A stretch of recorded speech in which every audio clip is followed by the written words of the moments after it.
Boa noite, irmãos. Nos aquietar, nos colocar nos nossos lugares,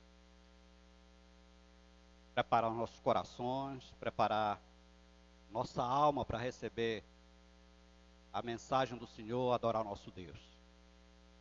Mais uma vez estamos muito contentes, embora a minha cara não expresse muito isso, mas eu estou muito feliz em estar aqui novamente, vendo alguns irmãos e me alegrando, né, na companhia, sabendo que a família de Deus ela necessita da comunhão. Nós somos pedras vivas, a palavra de Deus diz assim.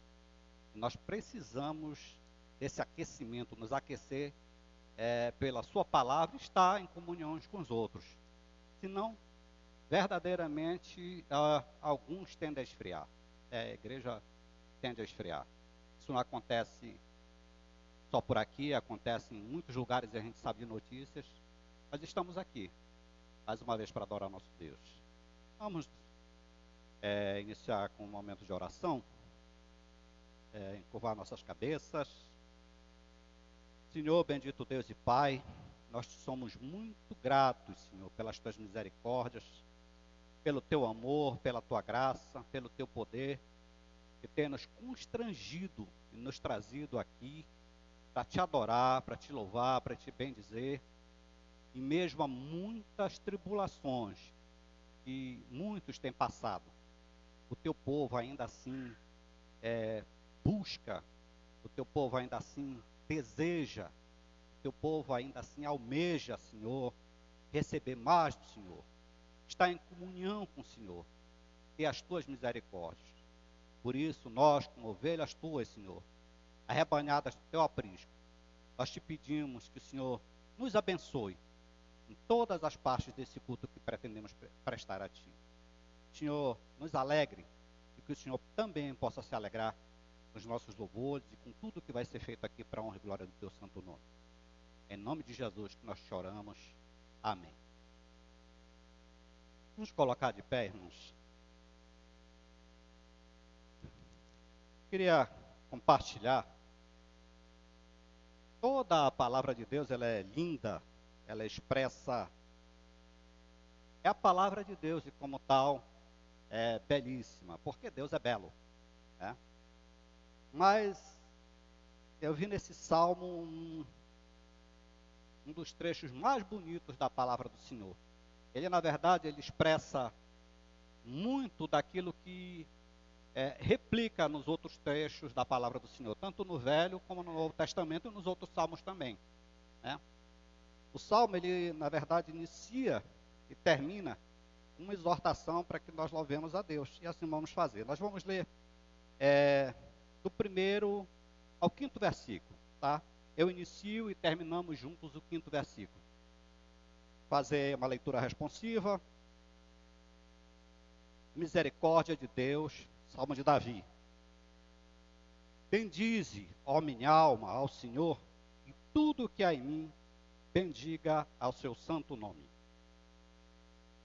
Oh, perdão. 103. Salmo 103.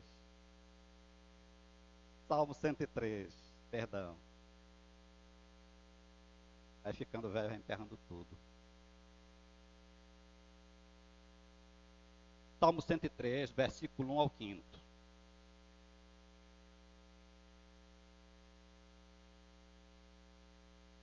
Acharam? Iniciemos. Misericórdia de Deus, Salmo de Davi. Bendize, ó minha alma, ao Senhor, e tudo que há em mim, bendiga ao seu santo nome. A igreja.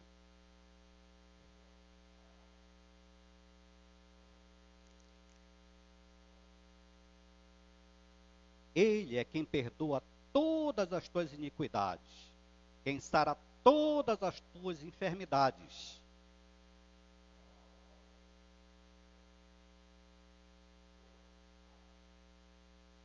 Vamos encerrar com o quinto. Quem te farta de bens a tua velhice, de sorte que a tua mocidade se renova como a da águia. Amém. Tomar assento.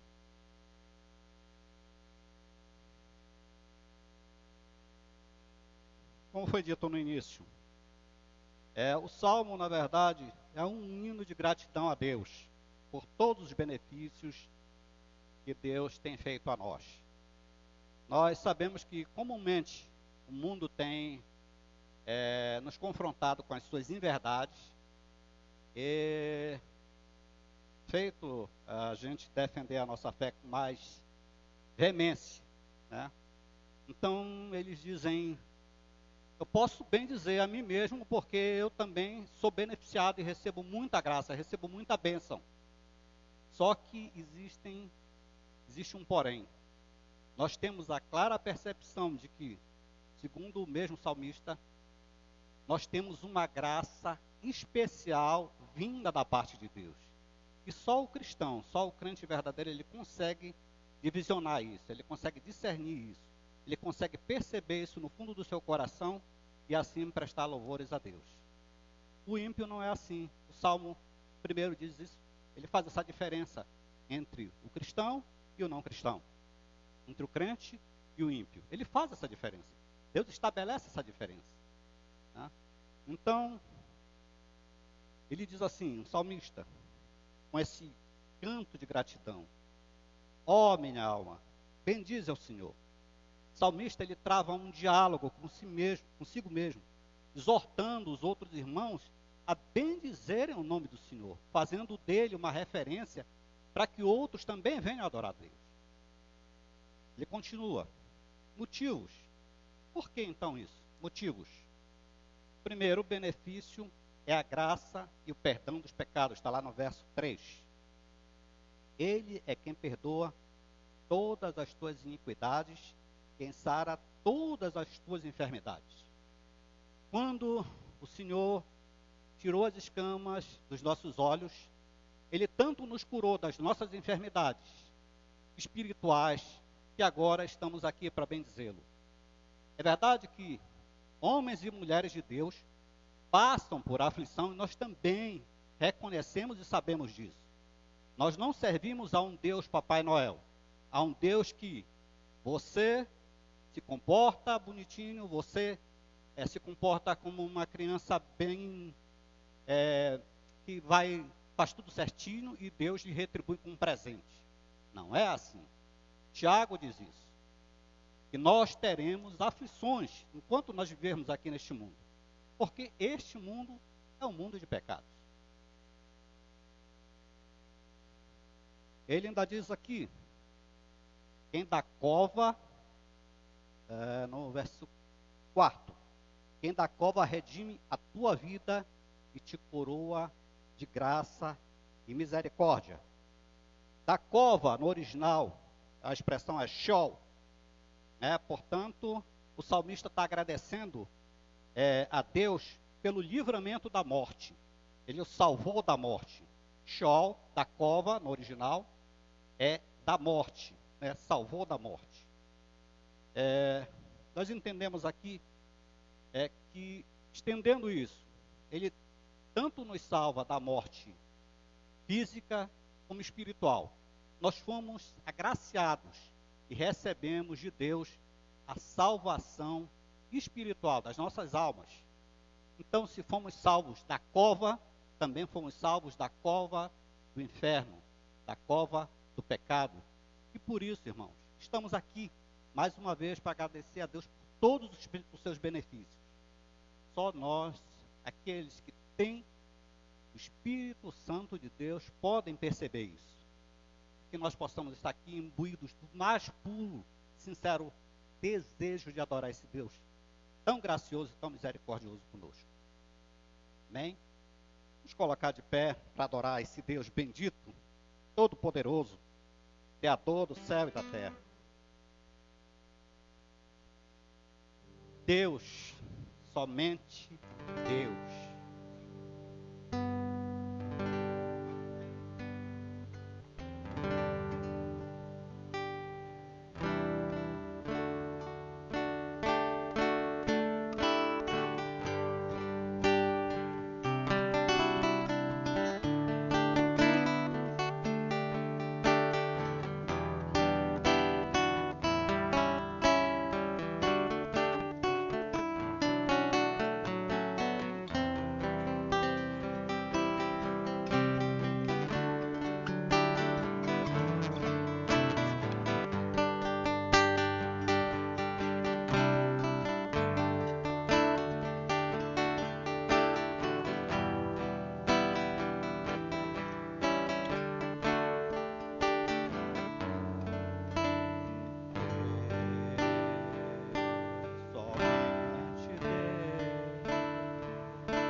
Somente Deus domina o trono do universo. Que a voz da criação se erga para dar louvor somente a Deus.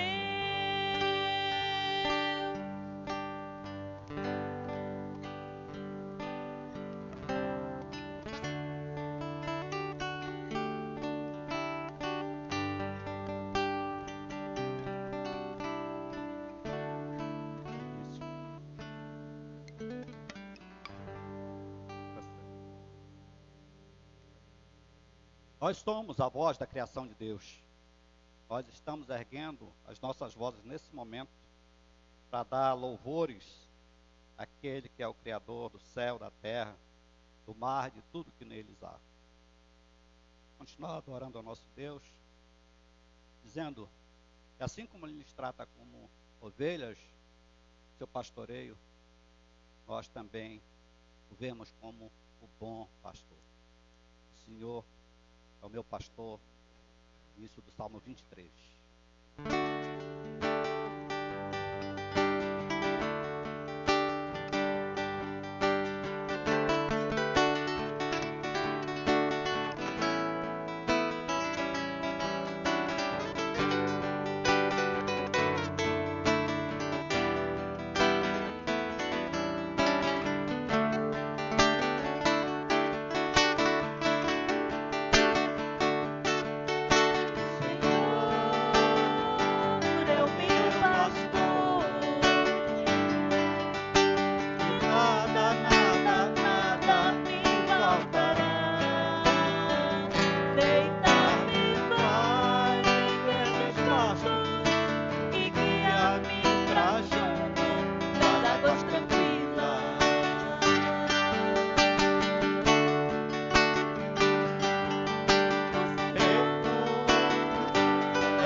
Ainda que eu ande pelo vale da sombra da morte, nada temerei.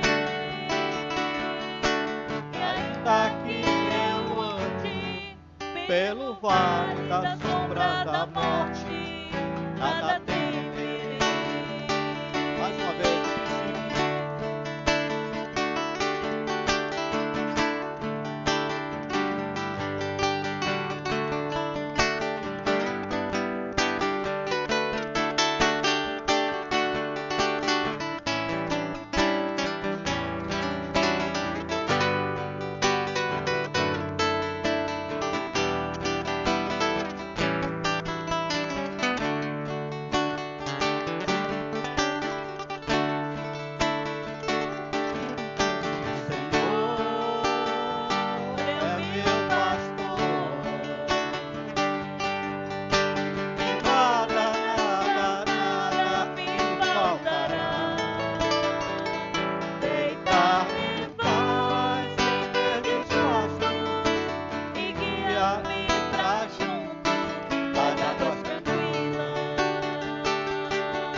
ainda que eu ande pelo vale da sombra da morte, nada temerei.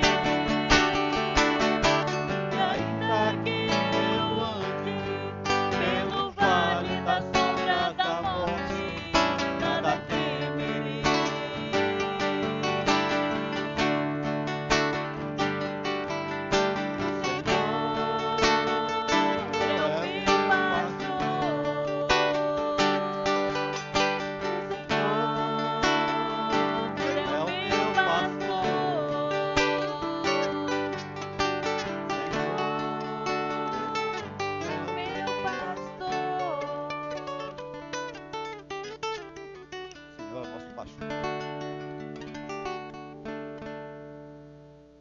Orar mais uma vez. Senhor, nós te agradecemos. Recebe de nós nosso louvor, a nossa adoração, sabendo que somos imperfeitos. Muitas coisas do que fazemos, fazemos de forma imperfeita. Mas, por favor, pela tua graça e misericórdia, recebe, Senhor, a nossa adoração como um aroma suave diante de ti. Recebe o nosso coração, trata de nós, cuida de nós. Nós somos as tuas ovelhas, as ovelhas que o Senhor escolheu. Por favor, nos abençoe. Abençoe todas as partes do teu culto, desse culto que pretendemos prestar a ti. Usa, Senhor, abundantemente a vida do teu servo para falar aos nossos corações. Que a tua palavra, que a palavra que saia da boca dele, na verdade, expresse a mais profunda vontade tua para conosco. Nos abençoe agora, é o que te pedimos, em nome de Jesus. Amém. A igreja pode tomar assento? A palavra está com o pastor.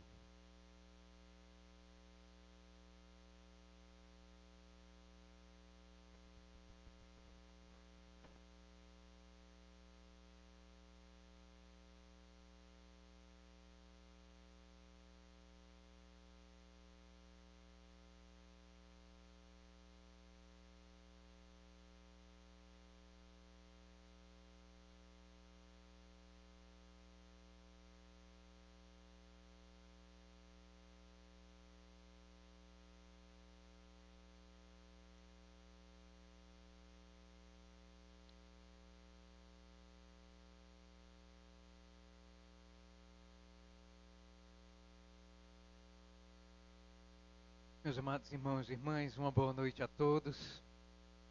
Que alegria vê-los por aqui nesta noite. Satisfação de poder comungar com vocês de maneira presencial. Tanto tempo longe, né? Hoje de manhã recebemos um banquete da Palavra de Deus e também ceiamos. E aqueles que vieram agora à noite também vão participar da Santa Ceia e vão receber a bênção do Senhor que jaz sobre esses elementos, né, como meio de graça para a manutenção da nossa vida. E, claro que não é por um acaso, é uma cristocidência, não existe coincidência, né? Hoje nós vamos tratar desse assunto que é a questão da ceia do Senhor. Vamos abrir, por favor, para Marcos, capítulo de número 14, verso de número 12 até o verso de número 26.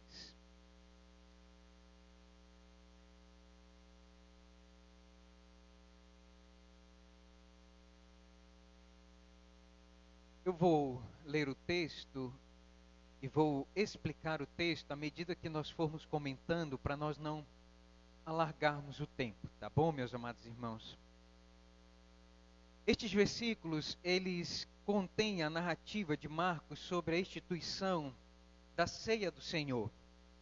A partir deste momento, Jesus vai ensinar que todo aquele que quer ter uma aliança com Ele, um pacto com Ele de vida eterna, tem que participar da ceia do Senhor.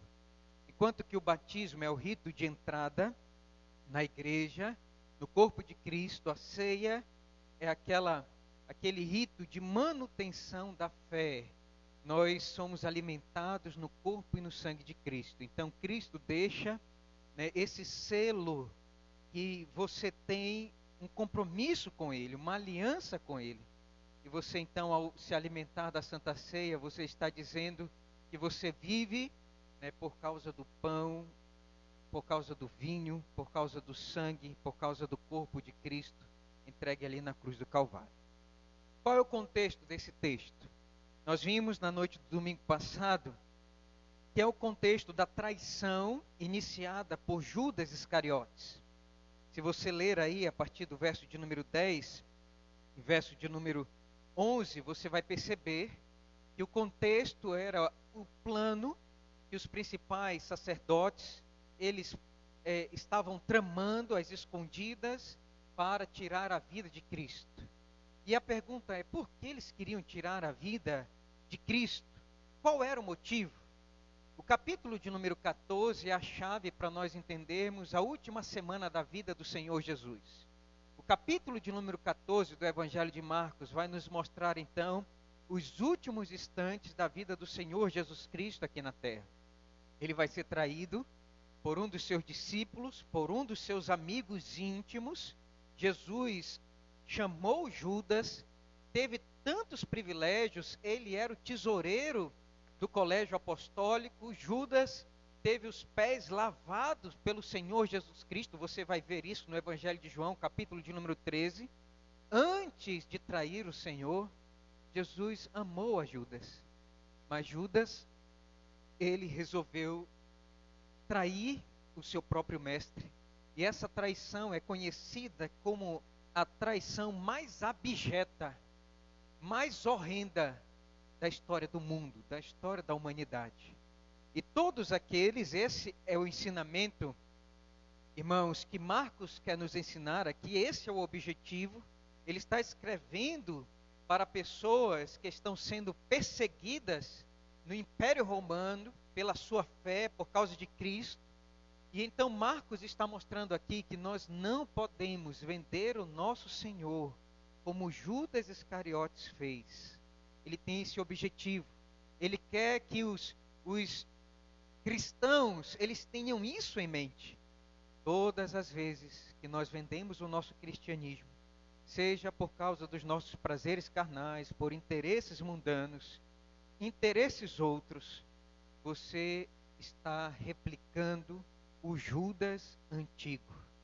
Você é um Judas Iscariotes, uma réplica dele. E Marcos quer nos ensinar isso aqui, e nós vimos isso claramente, essa traição planejada, essa traição que ela foi deliberadamente pensada, né? Essa traição que foi dissimulada, mas toda traição contra Cristo, contra o Evangelho, contra Deus, é uma traição sentenciada. Nós vimos isso e aprendemos essa lição. E é nesse contexto de traição, de pacto de traição, que nós vamos ter a ceia do Senhor. A ceia, meus amados irmãos, do Senhor, ela está aí dentro dessas circunstâncias, dentro da festa da Páscoa. Se você ler comigo, por favor, o verso de número 12 vai dizer assim: e no primeiro dia da festa dos pães asmos, quando se fazia o sacrifício do cordeiro pascual, disseram-lhe seus discípulos: onde queres que vamos fazer os preparativos para comeres a Páscoa? Percebam aqui então que o pacto de traição, ele acontece no contexto da festa da Páscoa. Percebam aqui que essa é a circunstância. Nós vamos ver que Marcos, ele se preocupa em registrar isso. Por quê? Porque os principais sacerdotes queriam matar Jesus em que tempo? Quando? Após a festa da Páscoa. Perceba, irmãos, que esse não era o plano de Deus. O plano de Deus era que Jesus, ele morresse na época da Páscoa. Por quê? Para que houvesse então uma conexão com o Antigo Testamento.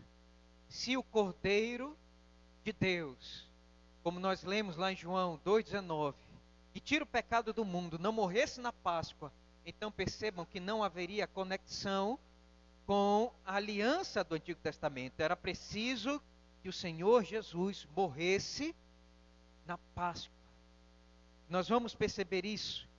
E Marcos registra isso. No primeiro dia da festa dos pães asmos, que antecedia, estava colada a festa, né, da Páscoa. Ele vai dizer, quando se fazia o sacrifício do Cordeiro Pascual, disseram os seus discípulos, onde queres que vamos fazer os preparativos para comeres a Páscoa? Percebam aqui, irmãos amados, que há uma preparação para receber a Páscoa. E aqui eu queria que você notasse essa circunstância. Há uma preparação, há preparativos. Todos aqueles que vão se chegar para a Páscoa, eles precisavam fazer preparativos, se preparar. E o Senhor Jesus então enviou eles a preparar essa Páscoa.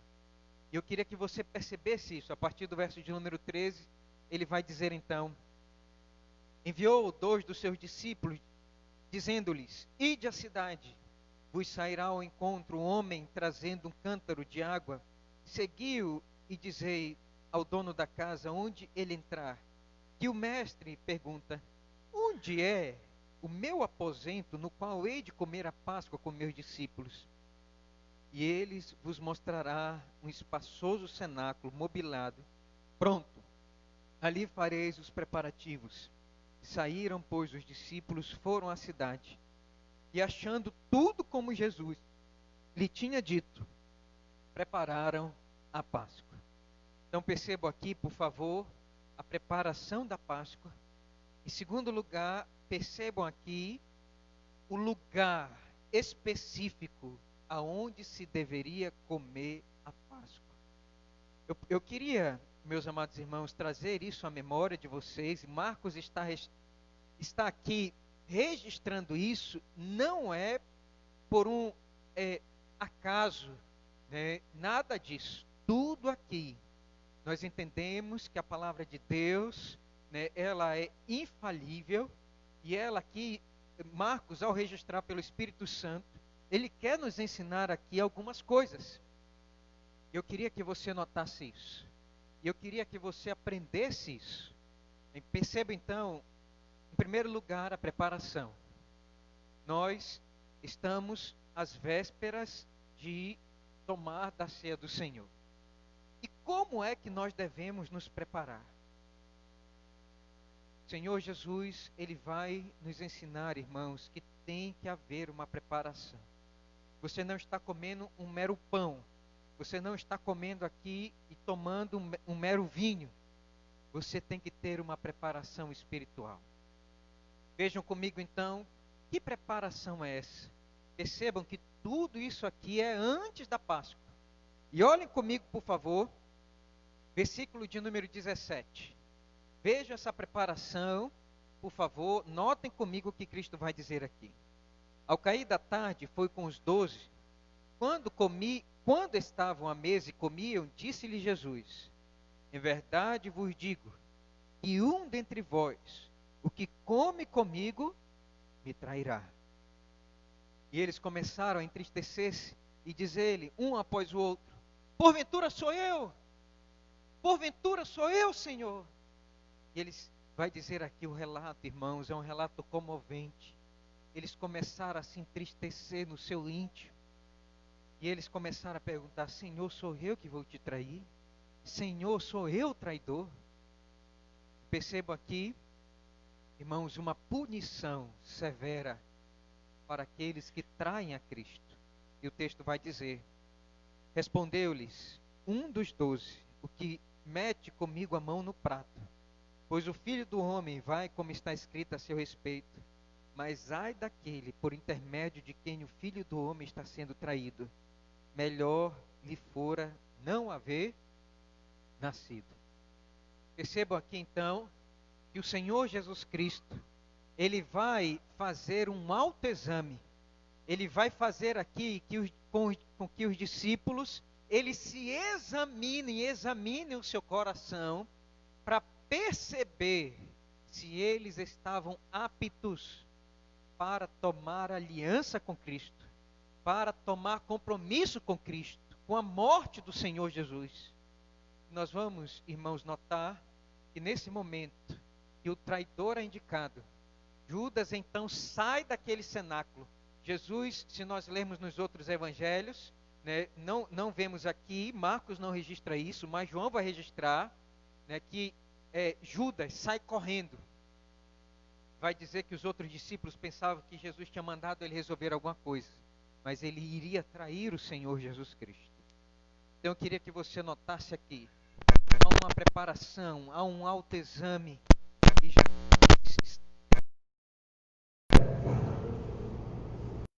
examine, será que eu vou trair a Cristo? Percebam, meus amados irmãos, que isso aqui tem tudo a ver com aquilo que o apóstolo Paulo, ele registra lá em 1 Coríntios, capítulo de número 11. Leiam comigo, por favor. 1 Coríntios, capítulo de número 11. Versículo de número 27 em diante. Por favor. Leiam comigo. O que diz aí?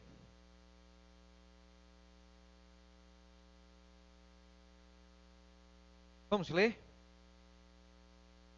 A partir do verso de número 23. O contexto aqui é o contexto, irmãos, da Santa Ceia, lá na igreja de Corinto. E havia um momento antes que se chamava a mesa do ágape, quando a igreja se reunia e eles então levavam suas refeições, eles comiam suas refeições e depois eles ceiavam. E o apóstolo Paulo, ele vai aqui então dar uma instrução com relação à ceia do Senhor. E ele vai dizer aí no versículo de número 23, porque eu recebi do Senhor o que também vos entreguei. Que o Senhor Jesus, na noite em que foi traído, tomou o pão, e tendo dado graças, o partiu e disse: isto é o meu corpo que é dado por vós. Fazei isto em memória de mim. Por semelhante modo, depois de haver ceado, tomou também o cálice, dizendo: este cálice é a nova aliança no meu sangue. Fazei isto todas as vezes que o bebedes em memória de mim. Porque todas as vezes que comerdes este pão e beberdes o cálice, anunciais a morte do Senhor até que ele venha. E eu quero frisar isso aqui para vocês. Por isso, aquele que comer o pão ou beber o cálice do Senhor indignamente, será réu do corpo e do sangue do Senhor. Examine-se, pois, o homem a si mesmo, e assim coma do pão e beba do cálice. Pois quem come e bebe sem discernir o corpo, come e bebe juízo para si. Percebam, meus amados irmãos, aqui então, que no contexto ali da Santa Ceia, nós vamos ver o Senhor Jesus Cristo inclinando a consciência dos discípulos a fazer um autoexame. Alguém há de me trair. Isso aqui aponta justamente para o autoexame que nós devemos fazer todas as vezes que nós nos chegamos para participar da mesa do Senhor. Porque se nós amamos mais os nossos pecados do que o sacrifício de Cristo na cruz pelos nossos pecados, nós estamos, ao participar da mesa, traindo o Senhor, e nós vamos ter uma punição merecida. Diz aqui o texto, Paulo vai apontar isso. Por isso, aquele que come o pão ou beber o cálice do Senhor indignamente, será réu do corpo e do sangue do Senhor. A palavra réu, irmãos, indica aquela pessoa que vai ser condenada diante do juiz. E nós não podemos nos esconder diante dos olhos do nosso santo e reto juiz. Por isso, quando nós nos achegamos à ceia do Senhor, nós estamos vendo o sacrifício do nosso Senhor em nosso lugar. E esse sacrifício, ele tem que ser mais precioso, ele tem que ser mais caro para você e para mim do que os nossos pecados. Nós percebemos que muitos crentes com uma mente cauterizada, e eles fazem isso propositadamente, eles calam a sua consciência, eles se chegam para a mesa e tomam a ceia do Senhor como se fosse um lanche. Comer um simples pão ou tomar um simples cálice de vinho, quando não é. Irmãos, o sacrifício da ceia do Senhor, ela é muito importante. E nós temos que discernir isso, diz o apóstolo Paulo. Ela é preciosa para os crentes. Porque se não fosse a morte de Jesus na cruz pelos nossos pecados, nós pagaríamos até o inferno por cada pecado que nós cometemos diante da lei de Deus. Percebam aqui o preparativo que você tem que ter espiritual para você participar da mesa do Senhor. Você tem que discernir isso. Não é um simples pão, não é um simples cálice de vinho.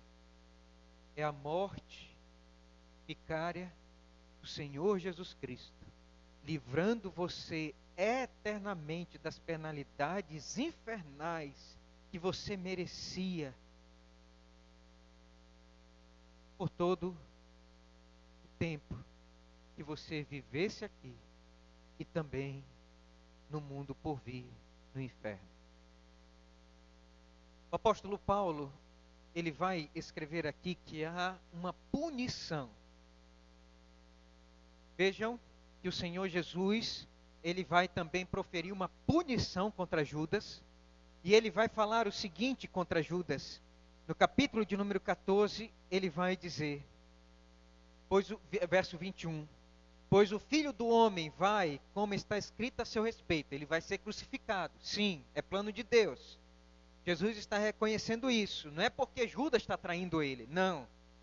Jesus, ele vai porque está escrito, profetizado a respeito dele que isso aconteceria. Mas ai daquele, por intermédio de quem o Filho do Homem está sendo traído. Melhor lhe fora não haver nascido. Percebam que é uma punição aqui. E o apóstolo Paulo, no capítulo de número 11, ele vai dizer, irmãos, mais uma vez essa punição. E ele vai dizer o seguinte, verso 29, pois quem come e bebe sem discernir o como, come e bebe juízo para si. Eis a razão, porque há entre vós muitos fracos e doentes, e não pouco os que dormem. Já estão mortos espiritualmente. Percebam que há uma punição. Todos aqueles que participam da Santa Ceia, que não amam a Cristo e não dedicam a sua vida a Cristo, e não entregam por completo o seu coração a Cristo, eles recebem uma devida punição. Todas as vezes, irmãos, que nós chegamos à mesa do Senhor, nós devemos entender claramente, isso tem que estar na nossa mente, que nós nos aproximamos porque a nossa aliança com Cristo, ela é mais importante para a nossa vida do que qualquer outra coisa, do que qualquer outra relação, do que qualquer outro interesse neste mundo. A nossa relação com Cristo, ela é muito importante. Olhem comigo, por favor, o que diz aí o apóstolo Pedro. Por favor, abra comigo. 1 Pedro, capítulo de número 1. Como é que nós devemos receber a Santa Ceia? Qual é a nossa atitude a receber a ministração do pão e do vinho? Olhem comigo, por favor. Capítulo de número 1, verso de número 13. Diz assim: por isso, cingindo o vosso entendimento, sede sóbrios e esperai inteiramente na graça que vos está sendo trazida na revelação de Jesus Cristo. Como filhos da obediência, não vos amoldeis às paixões que tinhas anteriormente na vossa ignorância. Pelo contrário, segundo é santo aquele que vos chamou, tornai-vos santos também vós mesmos em todo o vosso procedimento, porque escrito está, sede santos, porque eu sou santo. Ora, se invocais como Pai, aquele que sem acepção de pessoas julga segundo as obras de cada um, portai-vos com temor durante o tempo da vossa peregrinação, sabendo que não foi mediante coisas corruptíveis, como prata ou ouro, que fostes resgatados do vosso fútil procedimento que vossos pais vos legaram. Jesus não comprou a nossa salvação, não foi por prata, não foi por ouro, não foi por coisas perecíveis deste mundo, Não foi por preço de arroz, de feijão, não. Como é que nós fomos comprados dos nossos delitos e dos nossos pecados? Pedro vai dizer, verso de número 19. Mas pelo precioso sangue, como de cordeiro sem defeito e sem mácula, o sangue de Cristo, conhecido com efeito antes da fundação do mundo, porém manifestado no fim dos tempos por amor de vós, e que por meio dele tendes fé em Deus, o qual ressuscitou dentre os mortos e lhe deu glória, de sorte que a vossa fé e esperança estejam em Deus. Como é que nós devemos nos aproximar da Santa Ceia? Santificando a nossa vida e dizendo: Senhor, eu santifico a minha vida ao Senhor, eu abomino o meu pecado, eu torno os meus pecados azedos, porque eu quero, Senhor, que o pão e o vinho seja doce para a minha vida, mais doce do que qualquer outra coisa. O meu pecado não pode ser doce, ele tem que ser azedo, ele tem que ser amargo, como aquelas ervas amargas que mostravam uma vida, né, de amargor, de dureza. O pecado nos leva a uma vida de escravidão. E nós devemos fazer, irmãos, a Páscoa, o pão e o vinho, doce para a nossa alma, doce para a nossa vida. O sangue de Cristo derramado na cruz é mais precioso do que qualquer outra coisa para a vida do crente piedoso, para a vida do crente verdadeiro. E essa manifestação, né, essa maneira de receber a ceia do Senhor, vai nos levar a duas outras atitudes. Pedro vai dizer, verso de número 21, vai dizer aí, parte B: de sorte que a vossa fé e esperança estejam em Deus. Nossa esperança, a nossa fé, irmãos, não está pautada neste mundo, não está pautada nesta vida. A nossa fé e a nossa esperança está pautada naquilo que Deus tem para nós, em Jesus Cristo, nosso Salvador. Perceba então que há uma preparação. Percebam aqui que há um local. O Senhor Jesus diz: vai preparar o local. E nós cremos que a igreja é o local aonde nós devemos receber de maneira propícia esses elementos na mão daqueles que o Senhor deixou como ministro. Como o próprio Cristo fez, nós aqui estamos então entregando à mão de vocês o pão e o vinho, para que vocês, de forma santificada, tornando este momento precioso para a fé e para a vida de vocês, vocês recebam e peçam ao Senhor que Ele os alimente, para que você seja fortalecido no sacrifício dEle, e você então possa vencer o mundo como Jesus venceu. Você possa vencer o diabo como Jesus venceu. Você possa vencer os seus pecados como Jesus morreu para pagar pelos seus pecados. No sacrifício de Cristo, você então deve buscar a vitória dele para ter vitória neste mundo. Isso tem que estar claro na sua mente.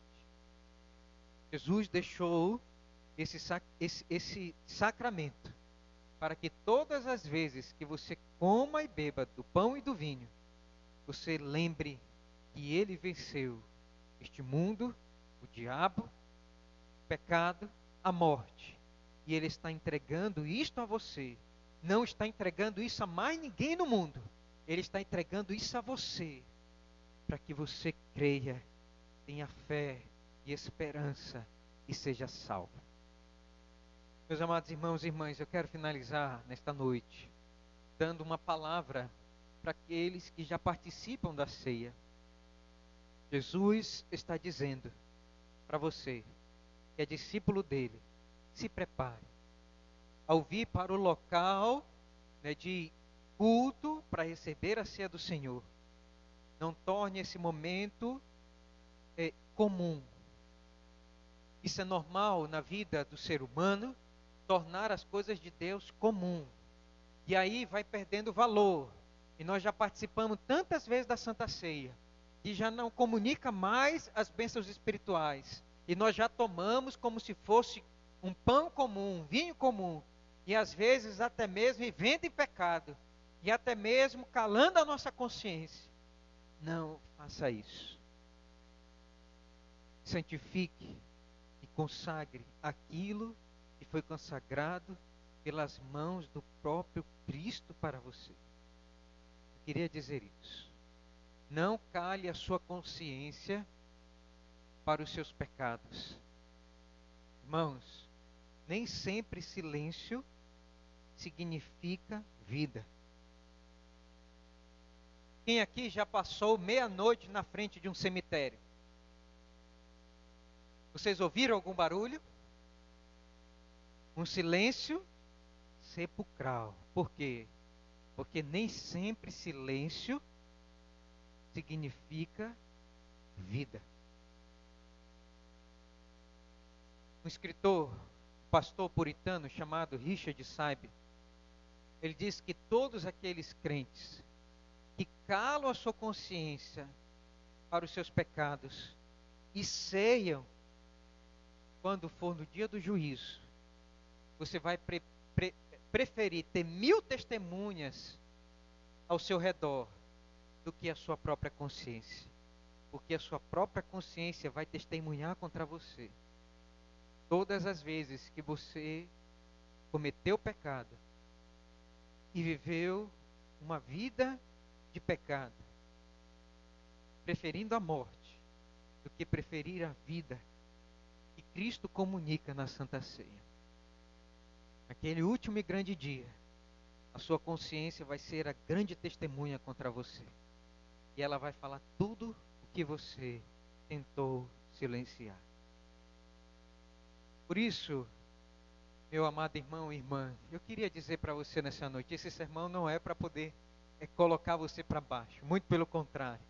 É para poder animar você, para que você tenha ainda mais força para lutar e para dizer: Senhor Jesus, o teu sacrifício para mim é precioso. Senhor Jesus, eu realmente quero tomar aliança com o Senhor, com o teu sangue. Eu quero realmente dar a minha vida pelo Senhor. E eu quero dizer para o Senhor que todas as vezes que eu tomar o pão e o vinho, Senhor, eu vou lembrar que o Senhor para mim é mais precioso do que os meus pecados. Que não há nada neste mundo que me faça perder uma ceia do Senhor. Porque eu amo o Senhor. Porque eu tenho uma aliança com o Senhor. Porque o Senhor fez um compromisso comigo. E eu quero honrar esta aliança. Mas eu quero também dar uma palavra aqui para aqueles que ainda não participam da Santa Ceia. Corra. Por favor, corra para os pés de Cristo.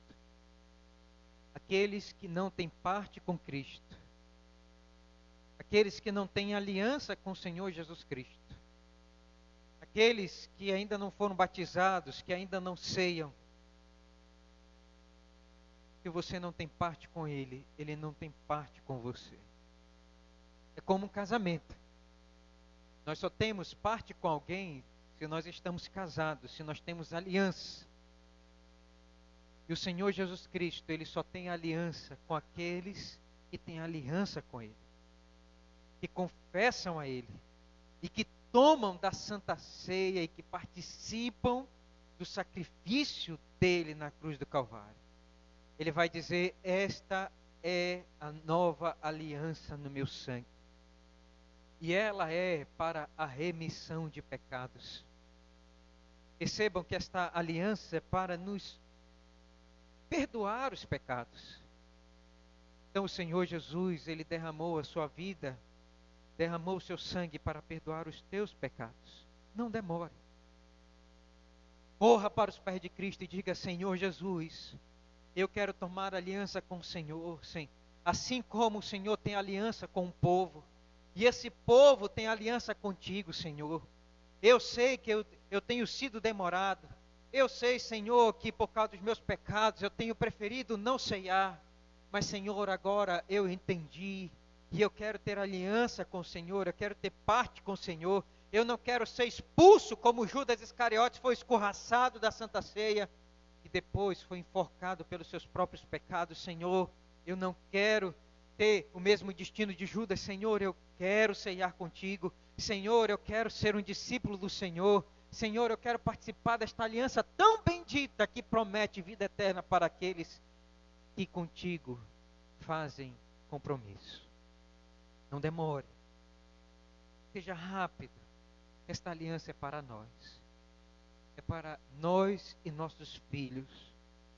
O Senhor Jesus disse: esta é a nova aliança no meu sangue. Fazei isto todas as vezes que lembrardes de mim.